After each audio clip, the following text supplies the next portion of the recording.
Place au livre du jour pour ouvrir ce club culture d'Europe un matin. Nicolas Caro, ce matin, un livre un peu décalé. On peut dire ça s'appelle Aveux de tendresse, signé Cécile Querelle. L'histoire de Samuel Haenel, né à Brest en 1993, un 22 septembre exactement. Intérimaire chez Supergel, une usine de conditionnement de surimi.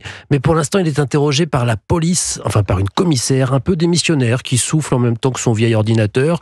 Il va falloir maintenant que Samuel explique pourquoi Jacques Morel, un homme rencontré 3 semaines auparavant, avait choisi son appartement pour mourir et pourquoi lui ne l'a pas tué. Ah oui, pas facile, qu'est-ce qui s'est passé ? Et pas facile, d'autant qu'il est rentré chez lui, il a vu le corps et il est parti quelque part et il est revenu, mais pour l'instant il a refusé de dire où il était parti, ça ne l'aide pas.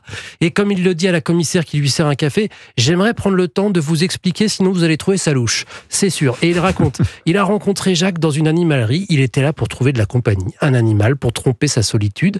Il a failli prendre un cochon d'Inde, mais quand il a approché sa main, la petite bête s'est carapatée dans le fond de la cage. On sait qu'ils sont pétochers, les cochons d'Inde. Alors il a continué son chemin, il a flashé sur un poisson clown dans un aquarium. Ah ben ça change des surimis. Ben c'est exactement ce qu'il se dit. Marre du poisson congelé en cube. Et puis ce poisson-là lui plaît bien à Samuel parce que c'est un poisson tranquille, classique, qui ne se la joue pas. Jacques, c'était le vendeur qui essaye d'abord de lui refourguer un poisson plus cher, plus flamboyant et aussi un aquarium.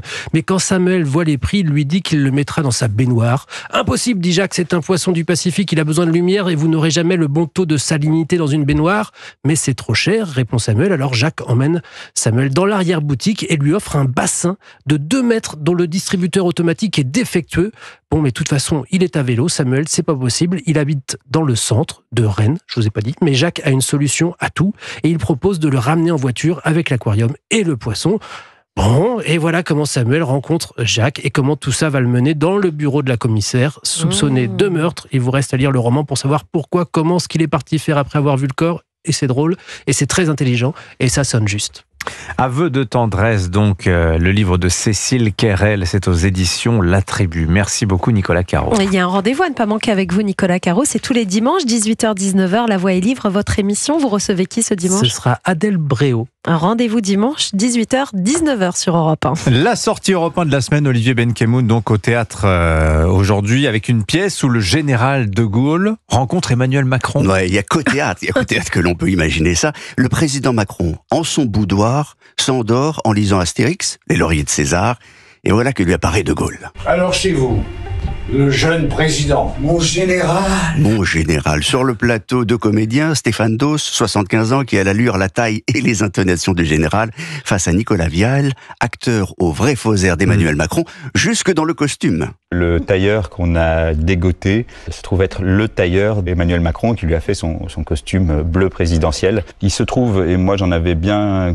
conscience, que je lui ressemblais un peu, donc j'ai cultivé cette ressemblance en demandant à ma coiffeuse de me faire sa coiffure à peu près. Et puis je me renforce au crayon les sourcils et les pattes. Et ça fait tout de suite un léger masque qui permet on se dire « Oh, c'est lui ». Emmanuel c'est Macron. comme vous, hein. Oui, c'est ressemblant. En tout cas, l'allure. Emmanuel Macron a lui-même souvent évoqué l'héritage de Gaulle. Qu'à cela tienne, l'auteur Jean-Marie Besset convoque le général, droit dans ses bottes, pour lui demander ce qu'il aurait pensé de l'actuel locataire de l'Élysée, de ses petites phrases polémiques ou de ses soi-disant grands combats menés tambour battant par ce président aux allures enfantines, volontairement d'ailleurs surjouées.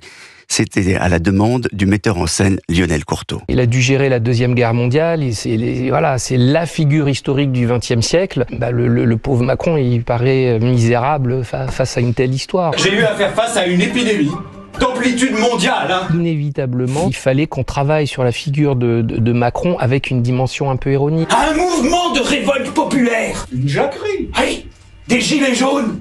Voilà, des gilets jaunes. C'est une pièce qui parle de l'actualité, Olivier ? Alors, d'une actualité qui se prolonge, si l'on veut, la place de la France dans le monde, l'ex-Union soviétique et son ex-république, l'Ukraine, la Chine, les États-Unis, mais aussi la place des premières dames ou Internet. Bon, quand même, allez expliquer Internet à De Gaulle. Du charabia. Il y a aussi les cahiers de doléances et puis ces Français qu'il faut aimer, c'est ce que répète De Gaulle à Macron. Hitler, je vous ai compris. Eh ben, ça ne suffit pas toujours. Eh bien alors, faites comme moi, faites un référendum. Et puis pourquoi pas une dissolution de l'Assemblée nationale, tant que vous y êtes. Ah bah tiens, Voilà. Parfois, comme il y a par un clin hasard. d'œil quand même à l'actualité. Dans cette fantaisie politique, comme l'appelle son auteur, qui ne manque ni d'esprit ni d'humour, qui surtout interroge sur l'exercice du pouvoir et la trace qu'un président laisse dans l'histoire. Voilà, De Gaulle apparaît en songe à Emmanuel Macron. La pièce recommandée donc par Olivier Benkemoun cette semaine, ça se joue en ce moment au théâtre de Jazet à Paris. Merci beaucoup Olivier, merci Nicolas. Demain le livre de la semaine, un classique, ce sera Borges. Ah, pas mal. Dans un instant aussi, votre édito politique.